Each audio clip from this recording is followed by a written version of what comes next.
6 months after my husband died, I spotted him at a market. Then I followed him home. Who did I bury? The question played on a loop in my mind, a jagged rhythm beneath the hum of industrial freezers. I stood in aisle 4, gripping the cart until my knuckles ached. The fluorescent lights buzzed like a trapped insect, amplifying the headache that had lived behind my eyes since the funeral. I wasn't looking for ghosts today. I was only looking for olive oil. Grief is a heavy coat you forget you're wearing until the weather changes. That morning I focused on the price of kidney beans, calculating cents to distract myself from the silence waiting at home. Then I heard it, a voice behind me, low and scratching with familiar irritation. He was complaining about the cost of coffee, the same grievance I had heard over breakfast for 35 years. The bottle of oil in my hand felt slick, slipping an inch before I caught it. My heart hammered against my ribs, a trapped bird desperate to escape. I turned slowly, expecting to see a stranger who echoed the man I loved. But the profile was undeniable. The slight stoop in the shoulders, the way he leaned his weight on his left leg, the graying hair trimmed close to the neck. It was Elias. Not a memory, not a hallucination, but flesh and blood. He was reading a label, unaware his widow was standing 5 feet away, struggling to breathe. I abandoned my cart, the metal wheels sliding on the linoleum. My legs felt heavy, like I was wading through deep water, but momentum carried me forward. I reached out, my fingers trembling as they hovered near the sleeve of his green t-shirt. Elias never wore green. Elias. I whispered, the name scraping my throat. He turned, his eyes, the same hazel eyes I had stared into as he died, widened in surprise. Then a wall slammed down. "I'm sorry, ma'am," he said. "You're mistaken." The polite dismissal was a knife to the gut. He started to back away, clutching a basket of essentials, but I lunged forward and grabbed his wrist. His skin was warm, alive. He flinched, trying to pull free, but I saw it, the jagged, white scar running down the side of his left thumb, a souvenir from a woodworking accident 2 decades ago. No stranger had that scar. No doppelganger had the texture of his calloused skin. "It is you," I choked out. He yanked his arm back with force, his politeness dissolving into panic. "Please, leave me alone," he hissed, glancing around to see if anyone was watching. He abandoned his basket on the floor and walked briskly toward the exit, not looking back once. I stood frozen for a heartbeat, the impossible reality settling into my bones. Then the paralysis broke. I wasn't going to let him vanish again. I ran toward the automatic doors, my car keys digging sharply into my palm. Sunlight hit me like a physical blow as I burst into the parking lot. I scanned the rows of cars, panic rising in my throat like bile. There he was, loading a single bag into the trunk of a dented, rust-eaten sedan. It was a stark departure from the pristine luxury SUVs we had driven for decades. He slammed the trunk with a hollow thud and slid into the driver's seat. I memorized the license plate, instantly, the numbers burning into my mind. My fingers fumbled with the ignition, the engine roaring to life just as his taillights flared red at the exit. I followed at a distance, keeping 2 cars between us. My hands gripped the leather steering wheel so tightly that my fingernails cut into my palms. He drove cautiously, signaling early and stopping completely at signs. Habits the old Elias had mocked as timid. Every red light was a torture device, threatening to sever the thin thread connecting us. The drive dragged us away from the manicured lawns of our gated community, and into a sprawl of modest, working-class neighborhoods I hadn't visited in years. The houses here sat close together, separated only by chain-link fences and patches of tired grass. My stomach twisted with a sickening mix of confusion and dread. Why was he here? Elias had always equated success with square footage and privacy. Yet he navigated these narrow, pothole-riddled streets with the ease of someone who belonged. He slowed on a quiet street lined with maples, and turned into a cracked driveway. The house was small, painted a soft, fading green with a tricycle overturned on the front walk. I killed my engine 3 houses down, sliding low in my seat. The silence of the car amplified the rushing blood in my ears. He stepped out of the sedan, not looking like a fugitive, but like a man returning from a mundane errand. He looked peaceful. Before he reached the porch, the front door swung open. A woman stepped out, wiping her hands on a dish towel. She was younger than me, perhaps in her late 30s, with dark hair pulled back in a messy bun. There was no clandestine tension in her posture, only domestic familiarity. She smiled at him, a genuine, warm expression that made my chest ache, and leaned in to kiss his cheek. It wasn't a passionate greeting, it was a practiced, comfortable routine. The real blow landed seconds later. 2 children, a boy and a girl, burst past the woman's legs and sprinted across the grass. They collided with his legs, wrapping their small arms around his denim jeans. "Grandpa," the girl squealed, her voice carrying clearly through the open window of my car. Elias laughed, a sound I hadn't heard in years, and scooped her up effortlessly. He spun her around, his back clearly fine.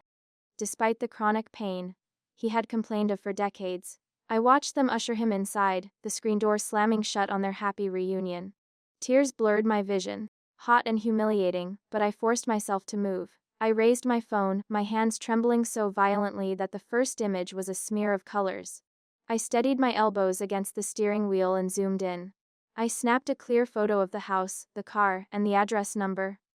I had the proof, but the truth felt like poison. The next morning, I called Leo before the sun had fully breached the horizon. He arrived 40 minutes later, wearing his dutiful son expression like a cheap suit. He bypassed the coffee I offered and checked his watch immediately. "Mom, I have a board meeting in an hour," he sighed, leaning against the marble island. "If this is about the estate paperwork, the lawyers are handling it." His tone was patronizing, the voice one uses for a toddler or a senile relative. He thought I was breaking. I didn't answer him. Instead, I unlocked my phone and slid it across the cold quartz countertop. The screen glowed with the photo I had taken. The green house, the dented sedan, the man in the driveway. Leo picked it up, his brow furrowing in practiced confusion. "What am I looking at?" he asked, feigning ignorance. "It's just a guy, Mom." He set the phone down face up, but his fingers lingered on the edge, trembling slightly. The crack in his armor had appeared. "It's your father," I said, my voice steady and devoid of the hysteria he expected. Leo let out a sharp, frustrated breath. "Mom, stop, we've talked about this. Dr. Evans said you'd see things. Grief makes the mind project what it wants to see." He picked up his car keys, ready to flee. "That isn't Dad. It's a blurry photo of a stranger who vaguely resembles him. You need to stop torturing yourself." He looked me in the eye, lying with terrifying ease. I moved around the island, blocking his path to the door. "Does a stranger have the same limp?" I asked, stepping closer. "Does a stranger carry his weight on his left leg exactly like Elias did?" Leo stiffened, his jaw muscles bunching. "People walk like that, Mom. It's common." I shook my head slowly. "What about the scar, Leo? The jagged white line on his left thumb. I saw it. I touched it. Are you telling me that is a coincidence too?" Leo flinched as if I had slapped him. He looked away, focusing intently on the stainless steel refrigerator. "You were distraught," he muttered, his voice losing its confident edge. "You saw what you wanted to see." I reached out and took his hand, forcing him to look at me. "The casket was sealed, Leo. You insisted on it. You told me the injuries were too severe for a viewing." I squeezed his fingers hard. "Did you actually see his body? Really see it?" The silence that stretched between us was heavy enough to suffocate. Leo opened his mouth to speak, but the lie died in his throat. His face drained of color, turning a sickly shade of gray. He pulled his hand from my grip and slumped against the counter, suddenly looking very young and very frightened. He didn't look like a man confused by his mother's delusion. He looked like a conspirator caught with the smoking gun. He knew. The realization hit me like ice water. "You didn't see him," I whispered, the words tasting like ash. "Because he wasn't there." Leo closed his eyes, refusing to meet my gaze. The betrayal was absolute. My husband hadn't just abandoned me, my son had held the door open for him. The grief that had defined my life for 6 months evaporated, instantly replaced by a cold, sharp clarity. I wasn't the fragile widow anymore. "Sit down, Leo," I commanded, pointing to the stool. "Start talking." Leo sat on the bar stool, his expensive suit suddenly looking like a costume on a scared child. He rubbed his face with shaking hands, smearing the composure he prized so highly. "He came to me a year ago," Leo confessed, his voice brittle. "He wanted out, Mom. He said he was suffocating." I felt a phantom blow to my chest. "He wanted a divorce?" I asked. Leo shook his head violently. "None, a divorce takes too long. A divorce costs half." "It was the money," I said flatly. The realization was a dull ache. "He didn't want to split the portfolio." Leo nodded, staring at the granite counter. "We live in a community property state. He would have lost the liquid assets, the real estate, the controlling share of the firm." Leo looked up, his eyes wet with self-pity. "He said he built it all. He said he couldn't let you squander it on charities and galas. The cruelty was breathtaking, so he died. I said the words tasting like copper. Tell me how. Leo swallowed hard. He found a man. Indigent. Terminal pancreatic cancer. No immediate family. My stomach churned. They had shopped for a corpse like they were buying a used car. He paid him. Leo nodded.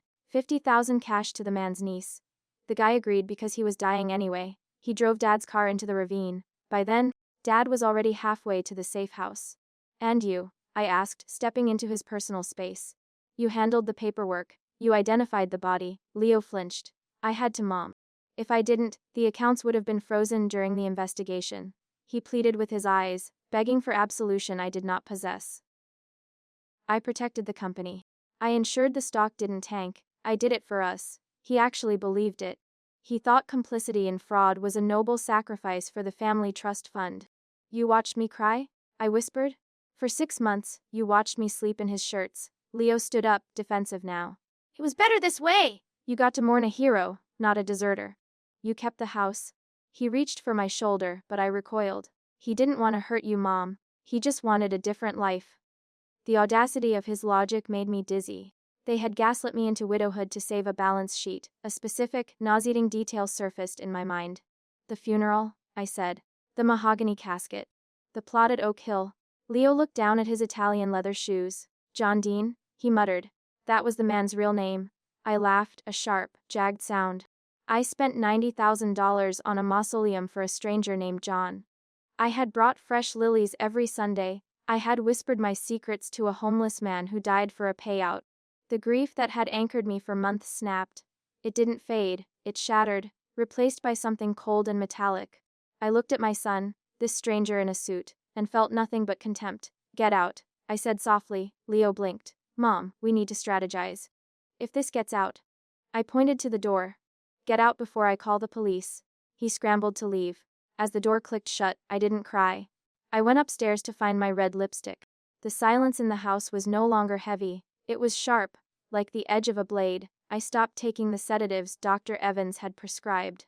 I packed away the black mourning veils and the tasteful, subdued cardigans I had worn to receive condolences. My grief had been a performance directed by invisible hands, and I was done with the script. I woke up at dawn, not to cry, but to calculate. The woman who wept into her pillow was gone. I didn't call the family attorney. He played golf with Leo on Sundays. Instead, I hired a forensic accountant named Rachel, a woman with eyes like flint and a reputation for dissecting corporate corpses. We met in a diner 3 towns over, far from the country club gossip mill. I handed her the access codes to the joint accounts Leo thought I was too fragile to monitor. Find everything, I told her. Every hidden cent, every offshore transfer. I want the map. Next was the private investigator. A man who smelled of stale tobacco and cheap cologne, but came highly recommended.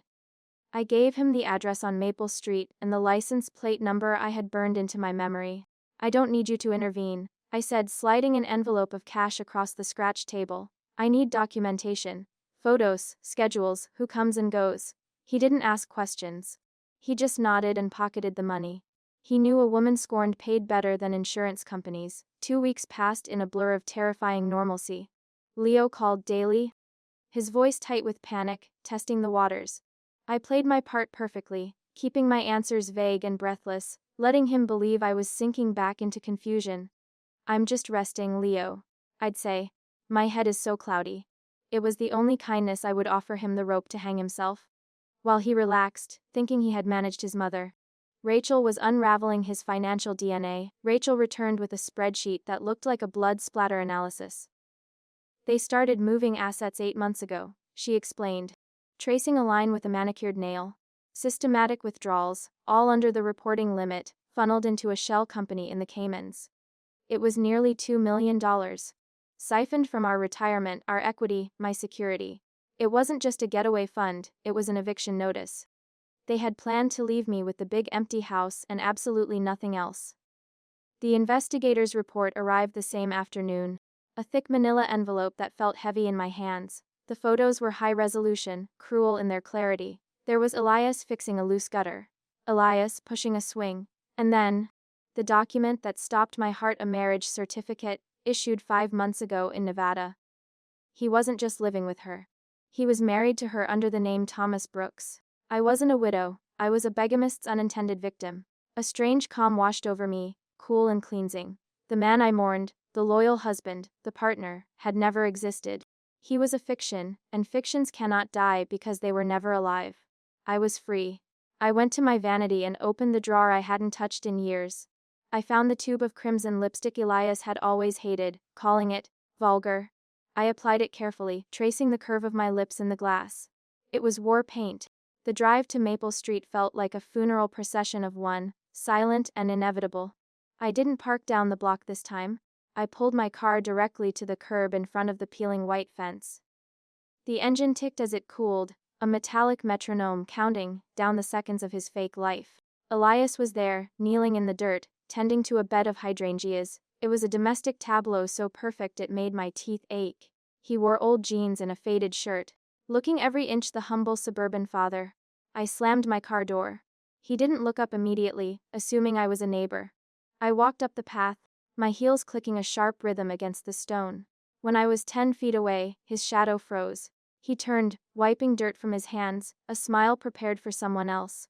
When his eyes locked onto mine, that smile disintegrated. Blood drained from his face so fast I thought he might faint. He scrambled to his feet, knocking over a plastic watering can. Ariana, he wheezed, the name sounding foreign in this setting. What are you doing? I didn't stop until I was close enough to smell the mulch on his skin. Hello, Elias, I said, my voice carrying clearly over the hum of a distant lawnmower. He flinched, glancing frantically at the front window of the house. Keep your voice down, he hissed, stepping between me and the door. Please, you can't be here. You need to leave now. His panic wasn't for me, it was for the audience inside. He reached out as if to guide me away, but I stood rooted. I'm not going anywhere, I said loudly. We have things to discuss. I'll give you money. He whispered, desperation sweating through his pores. Whatever you want, just go back to the car. We can talk later. I laughed, a harsh sound that made him recoil. I don't want your money, Elias. I want the truth to breathe. I took a step around him, moving closer to the porch. Does she know? I asked, raising my voice again. Does she know you're a dead man? He grabbed my arm, his grip painful. Stop it, he begged. Don't destroy this. She's innocent. The front door creaked open. The woman from the photos stepped onto the porch, wiping flour from her hands onto an apron. She looked between us, sensing the thick tension, but misreading the source. Thomas, she asked, her voice soft and confused. Is everything all right? She offered a tentative smile in my direction, polite but wary. Ooh, is your friend? Elias released my arm as if it were burning hot iron. He turned to her, forcing a gruesome parody of a smile. It's no one, honey, he stammered. She was confused about the address. She's leaving now. I looked at her, really looked at her. She wasn't a mistress plotting in the shadows. She was a woman living a lie she didn't know she was telling. I'm not confused, I said, my voice steady and sharp. And my name isn't no one, I'm Ariana. I opened my purse and pulled out the thick manila envelope the investigator had given me. Elias made a move to snatch it, but I was faster. He didn't tell you, did he? I asked her. About his first life. About the wife he buried 6 months ago. The woman stepped down from the porch, ignoring Elias's weak protests. What are you talking about? She asked, her eyes darting to the scar on his hand. The same scar I knew. Thomas, who is she? Elias looked like a cornered animal, mute and trembling. I held the envelope out to her.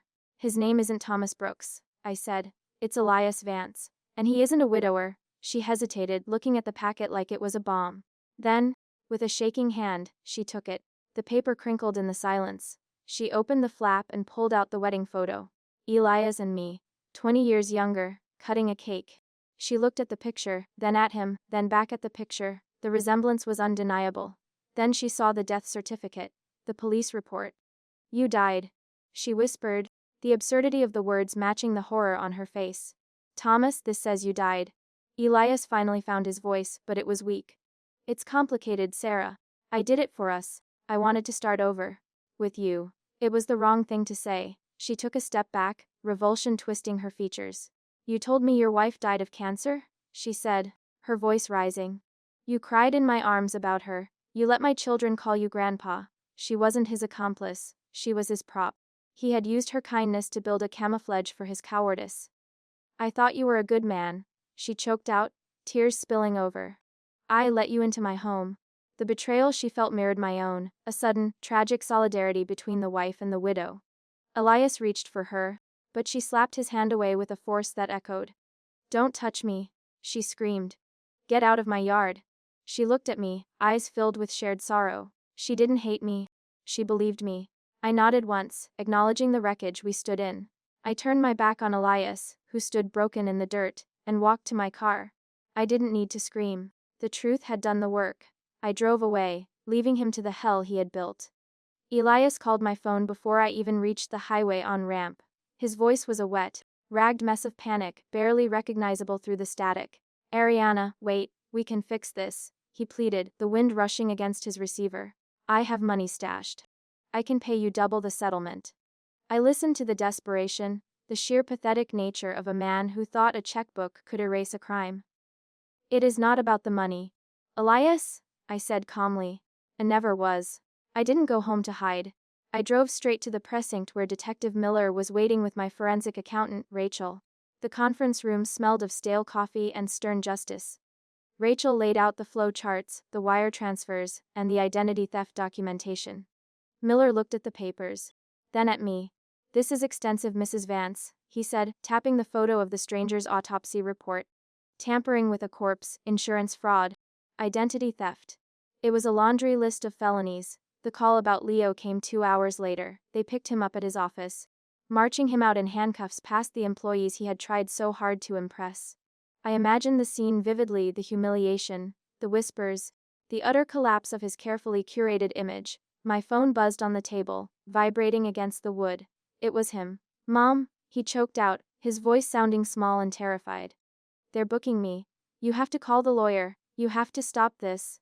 I stared at the phone, watching the call timer count up seconds. Mom, are you there? Leo screamed into the silence. I can't go to jail.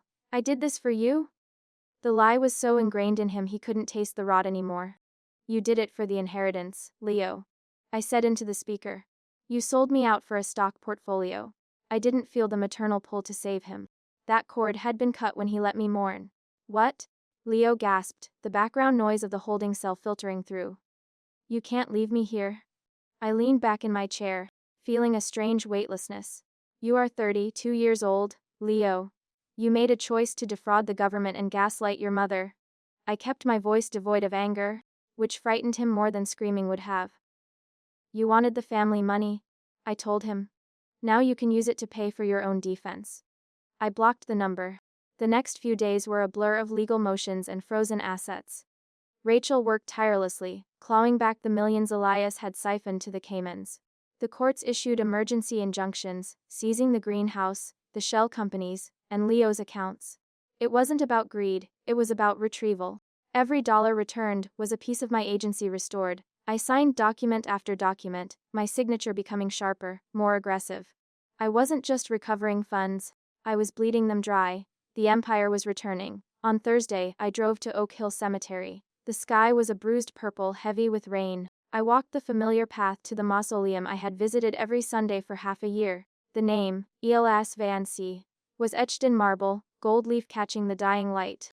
It was a beautiful monument to a lie. I stood there expecting tears, but none came. Instead, I felt a deep, vibrating repulsion. This wasn't hallowed ground. It was a crime scene. I waved Arthur over. The groundskeeper approached cautiously, clutching his cap. Everything all right, Mrs. Vance? He asked, leaning on his rake. No, Arthur, I said, tracing the cold stone letters with a gloved finger. There has been a mistake. I handed him the court order I had secured that morning. I want this name removed. I want this stone taken down today. Arthur looked at the paper, then at the grave. But who is inside? He asked. A man who deserves his own name, I replied. The exhumation team arrived within the hour, a grim necessity of the investigation. I watched from a distance as they dismantled the false shrine. They were going to identify the body properly, find his niece, and give him the dignity Elias had stolen. As the marble slab cracked under the crowbar, I felt a physical release in my chest. The heavy fog of widowhood finally lifted. I wasn't guarding a ghost anymore. I was simply a woman standing in the rain, watching the truth surface. Driving home, the radio played a song Elias used to hum. I reached out and turned it off, preferring the sound of the tires on wet asphalt. The house was dark when I arrived, but it didn't feel lonely. It felt cleansed. I walked into the kitchen, poured a glass of wine, and sat in the silence. My phone sat on the table, screen dark, no longer waiting for lies. I had destroyed my family to save myself. It was a fair trade. 3 months later, the sold sign came down from the lawn of the estate. I walked through the empty rooms one last time, my footsteps echoing against the bare hardwood. The ghosts of my marriage had been evicted along with the antique furniture. I didn't feel the crushing weight of nostalgia I had expected. Instead, I felt the lightness of shedding a skin that had grown too tight.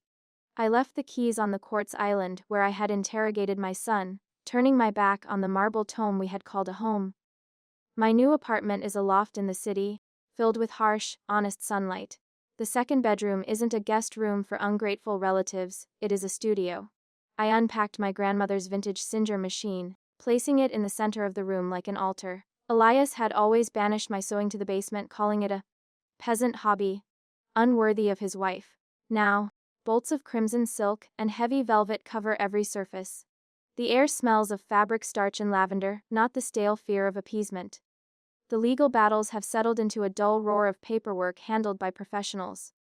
I reclaimed my maiden name last week, signing the documents with a flourish that felt like a declaration of independence.